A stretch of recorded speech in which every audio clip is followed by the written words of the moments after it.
in this episode of the Earth Civilization Dialogues, we are visiting Mohamed Magani, my novelist friend from Algeria. We met years ago thanks to PEN, and we were elected to the PEN International Board together. And then in 2013, Mohamed Magani became one of the co-signatories of the Earth Civilization Project Declaration, inviting all Earthmates to collaborate better in a synergic way for a better world. Thank you so much, Mohamed, for joining this conversation. And the floor is yours. What would you like to... Oh, thank you. Thank you so much also for inviting me to join this series with friends I have been knowing for quite a long time. And actually it's thanks to the Earth Civilization Project that I started getting a real interest in environmental issues. Before that, I didn't have the guts to tackle them. In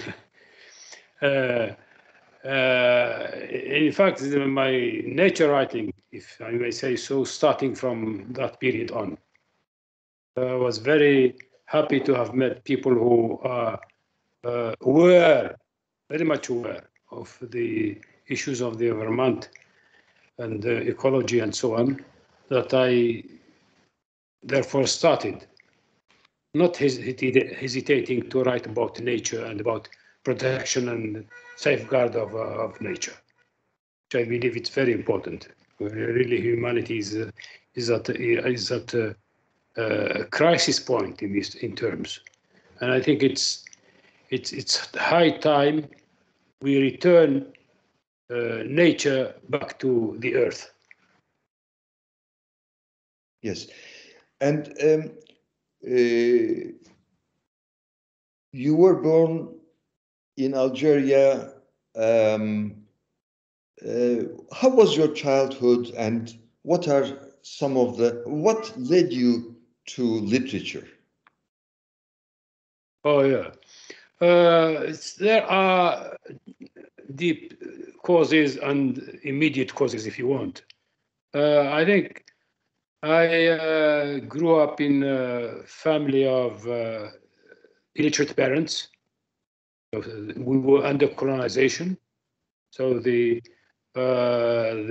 colonizers deemed it not necessary to send them to school. So I grew up in this kind of family. But I had a brother who were lucky enough to go to school, and it was really with him that I started liking books, reading stories, and so on. Sadly, he died very young, very, very young, at the age of 27 or 28. And he left me some kind of inheritance to carry on reading first and writing afterwards. I think paying tribute to him. That really, sometimes I feel I write by proxy. I think he is behind my back and telling me what to write. He died of tuberculosis. Oh. That's a very sad story. He started, got it, I think, at the age of 15 or 16, under colonization. And then I never forgot this brother. I think one of the reasons when I started writing is really to not let his story down so that he can be remembered and so on. So the first novel was semi-autobiographical, if you want. Yes, very good. And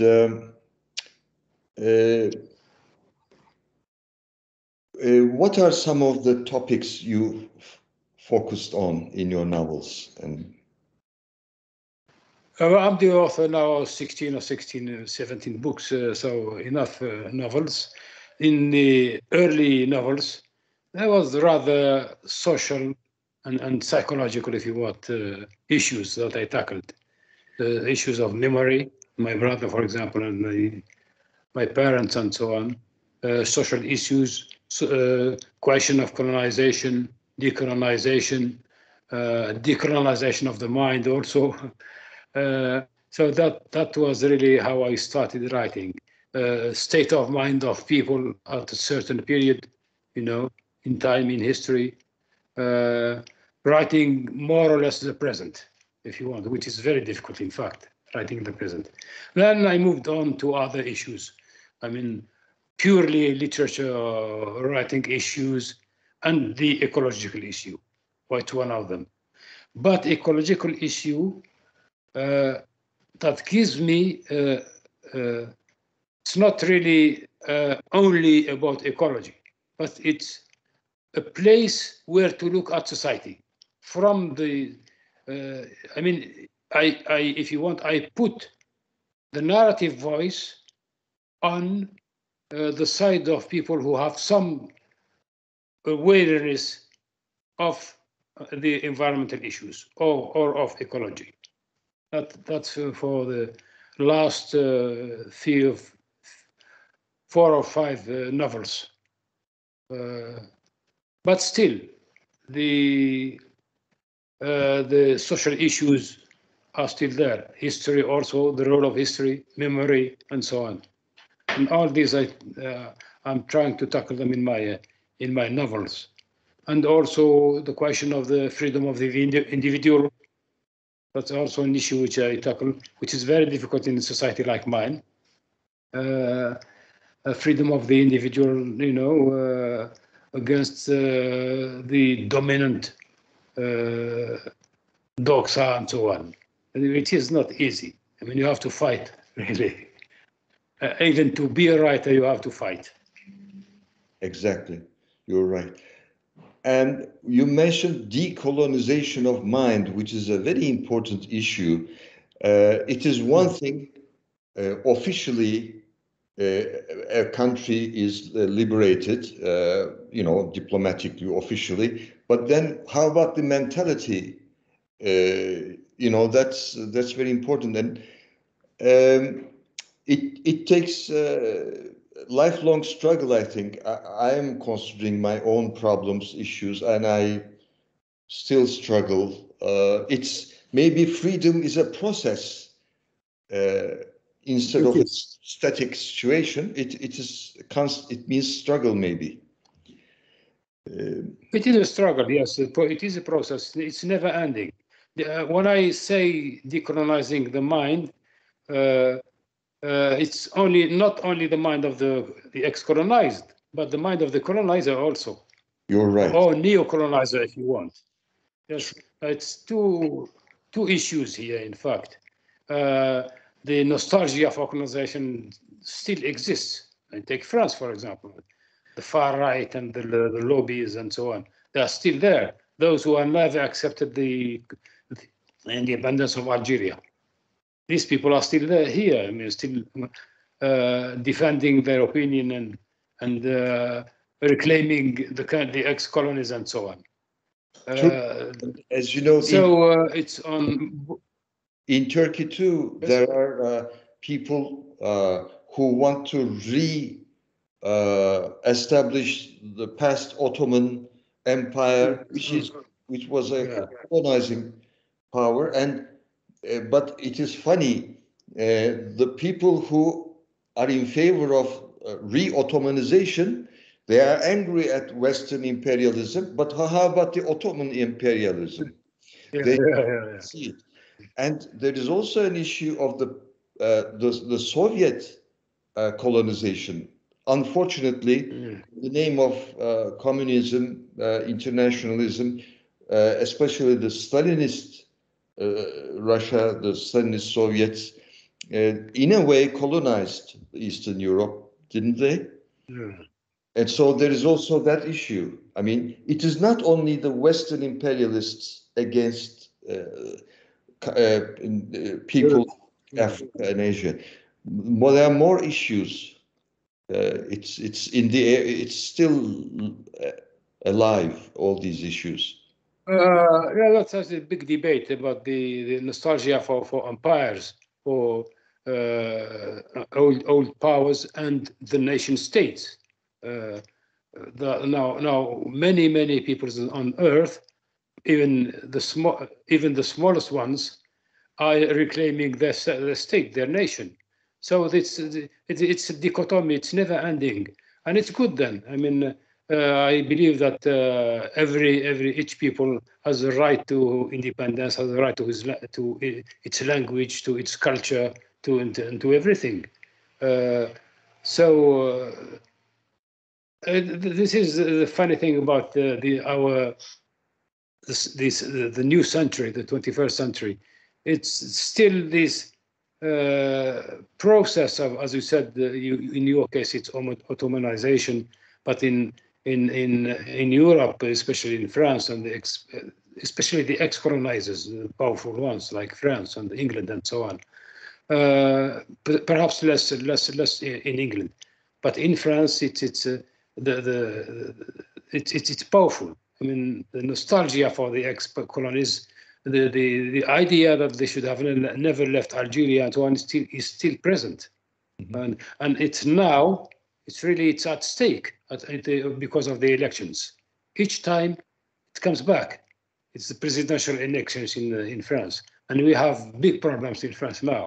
I mean, can you imagine the French president said recently that Algeria has no history. I mean, this is incredible. I mean, he wiped out everything: culture, people, the land, the forests, the mountains, and so on, as if nothing existed before France. He means that Algeria existed because created by colonization, which is entirely false.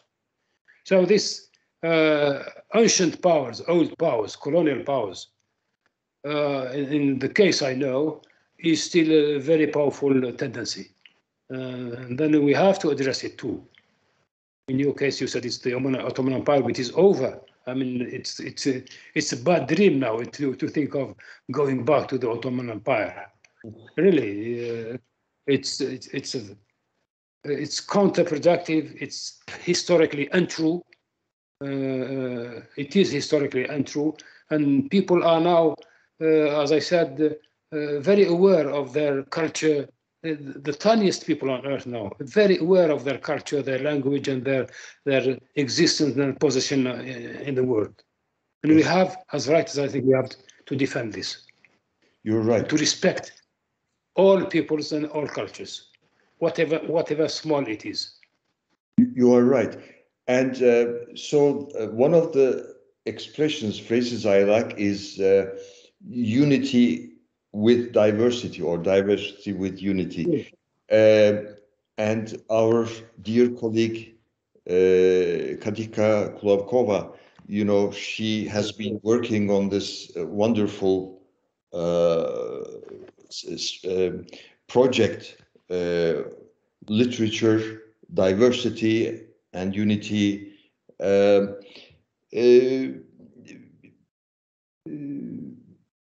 What are some of the wishes you have? What would you like to recommend to youngsters in the world and to all Earthmates? I mean, really now it seems to me that beyond the national, parochial, and small boundaries, if you want, borders, I think we should think large. Really, we think global. We must think global. Now we live in an era wherein the Earth is threatened to the core. Really. This is also thanks to the writers I have met, like you and others, that I have enlarged my vision of literature. I can no longer think in terms of, you know, my small village or parochialism and so on. I always try to enlarge, to envision things at a global level. And that's what I tell people.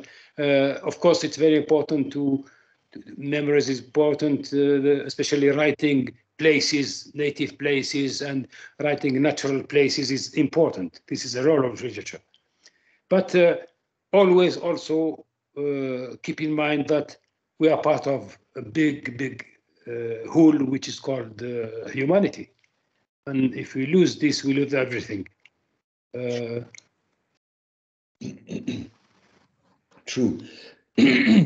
And there is, in spite of negative tendencies, there are also good initiatives. For example, there is an initiative called the Great Transition Initiative about humanity and the Earth. There is another initiative called Earth Federation, and there is a project called the Solar Civilization Project, etc. There is this lively situation which makes us, optimistic in a sense, and more and more people are realizing the need to get together. How about the climate change and Algeria? What is the situation or concern? Yeah. We went through a severe drought for 6 months, I mean, or more. Really, it's only recently that it started raining. So we are in the forefront of this the consequences of the climate change. Now we realize also that renewable resources are very important. Natural resources, solar power, and so on. And in Algeria now, we have a Ministry of Transitional Energy. Yes, it's a new one. It is important.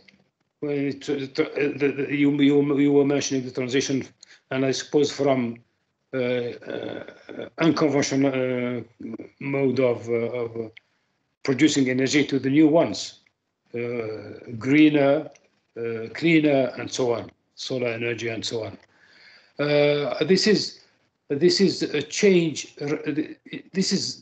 It could be a radical change if really politicians agree on that. You know that they are not always agreeing on that. If politicians at a higher level agree on that, it's the right time to move on, to make a big radical transition. It is important. The Mediterranean countries, especially the south of the Mediterranean, we went through severe and very long drought period this year, and even shortage of water. So, as I said, the issues confronting humanities are now, I hope, more urgent than, being captive minds of the ideas of empire, of recolonization, and so on, things of the past. Yes. In Turkey, most of the Muslim citizens are also secular. They think it's important to separate the state and the religion. Only 15% of the voters are in favor of an Islamic regime, actually. But still, it's a big problem, a threat against democracy. What is the situation in Algeria? Well, as you know, we went through bloody experience in the 90s because of the radical Islam and Islami, as we call here, Islamism, not Islam. That is the radical politicization of religion. On some point, I agree with you. I mean, even writing for me is an expression of this separation of the state and religion. Really, the very fact of writing literature is an indication, an important indication of what I favor or what I am for. And hardliners or religious hardliners, I wouldn't dare write. You know that. Think of Afghanistan now. I mean, even singing, even singing deserves, according to them, the Taliban's death. The sentence to death. Recently, they sentenced to death some people who played music. So I wouldn't like to live in a regime like this one. I believe, and I always said it around me here, that we should leave religion alone and deal with our earthly problems. I agree. Unfortunately, the United States encouraged this tendency, unfortunately, and it has become hazardous. My friend Shahriar Kebir from Bangladesh, he has prepared wonderful documentaries, striking documentaries about the violent versions of Islam and peaceful humanistic versions of Sufism. And one of our dialogues is with him. He has been also, you know, in Bangladesh, they suffered a lot from violence, and still there is threat. How about the languages? By the way, Arabic in Algeria, Arabic in Egypt, Arabic. I worked in Saudi Arabia for 4 years in early 1980s. To what extent are they different? In terms of dialects, yes, they are different, but the core Arabic, the basic Arabic, the Arabic of television, of radio, of the press, and so on, I think it's more or less similar. Mm-hmm. But the dialects, the daily conversations, and so on, they differ. They differ. But we manage to understand each other, even if we. You know, with all the Egyptian series and the Egyptian Saudi series and in the television series, people start to understand each other, the different dialects. But they are all, you know, outcomes of the main language, which is. When I listen to television, the news and so on any Arab television, I can understand this. Mm-hmm. For example, Turkish or Turkish and Azeri or Azeri Turkish,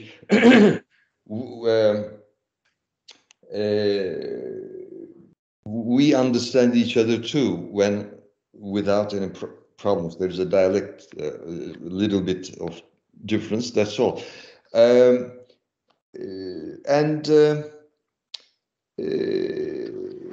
You write in French. In French, yes. It's one of the global languages, of course. No, because I was colonized. On my entire school period, years were under occupation. I had no choice. I see. By the way, the Arabic of the Quran and today's Arabic, there are differences, aren't there? I guess. Oh yeah, it's a higher level, really. The Quran in Arabic, it's literal Arabic, old Arabic. Yes, but if you compare it with the daily conversation, it's different. Mm-hmm. The terms, the vocabulary used, and so on. But there are also vocabularies from the Quran which are still with us. Mm. The good, the bad, and things like that. They are still in today's Arabic. Mm-hmm. I see. Generosity, whatever. Mm.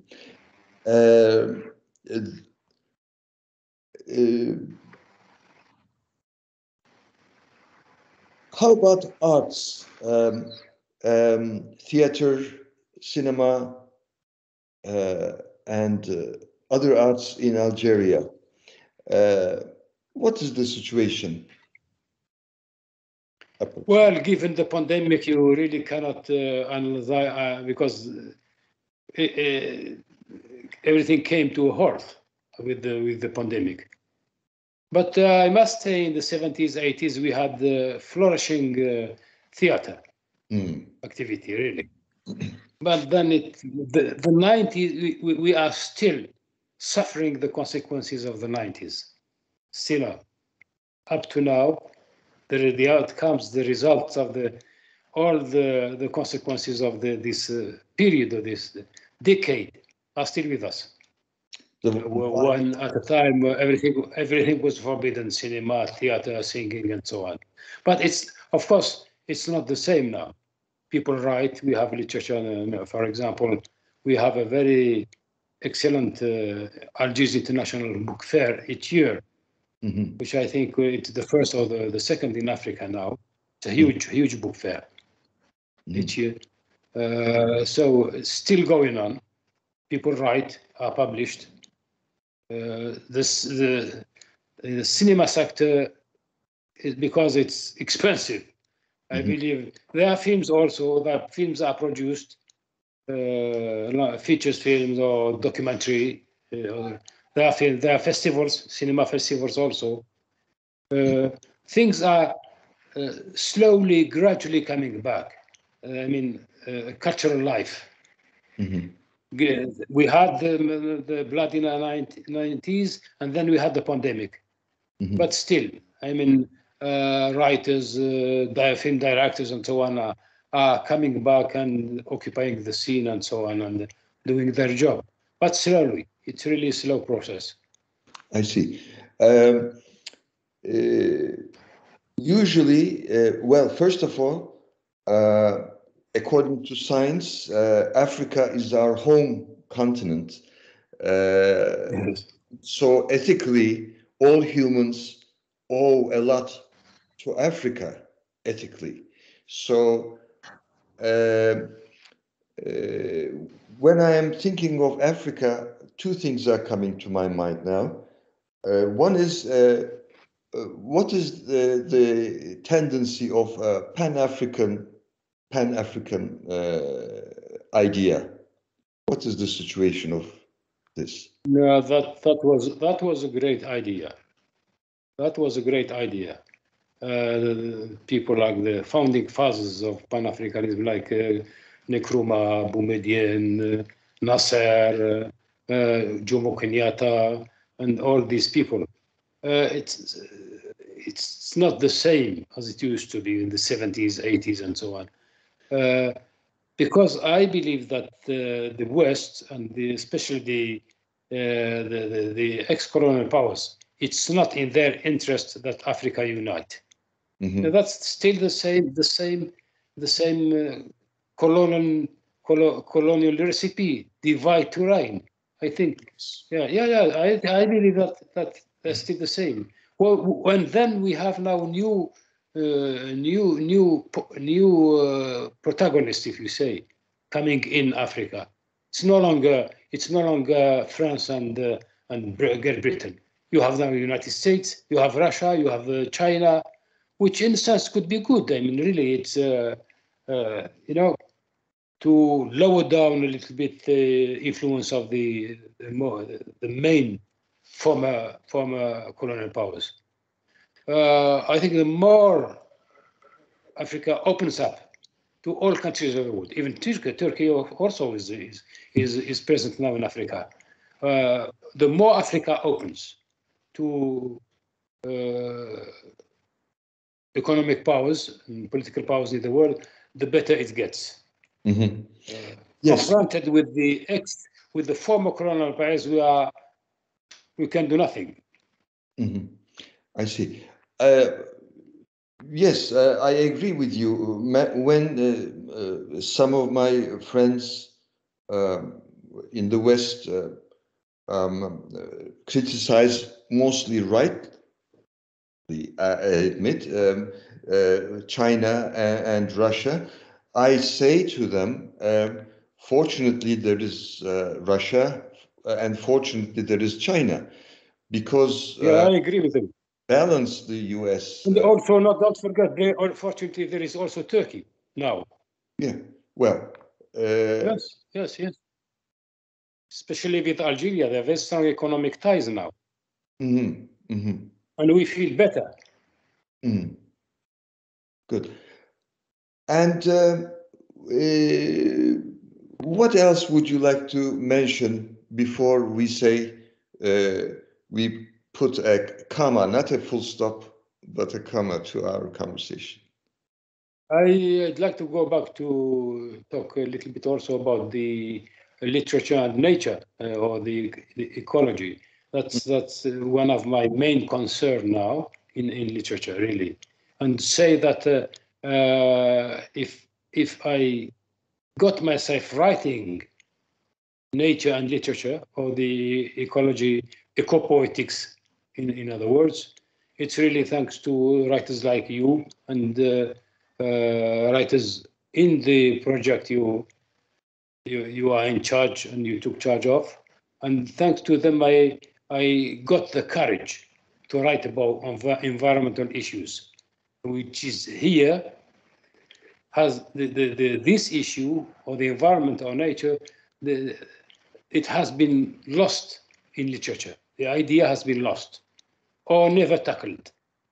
So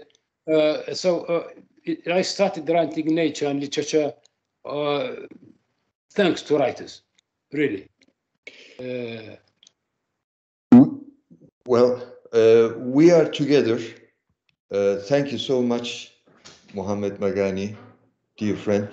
And I consider myself an Earth Civilization volunteer, and a title which any Earthmate can say, I'm an Earth Civilization volunteer. There is no official organization, but it's a platform, it's an attitude, it's an ethical, maybe, a synergy.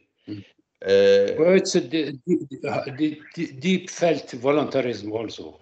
Yeah. Really. So, okay, we're together, and thank you so much. Thank you. Bye-bye. Take care.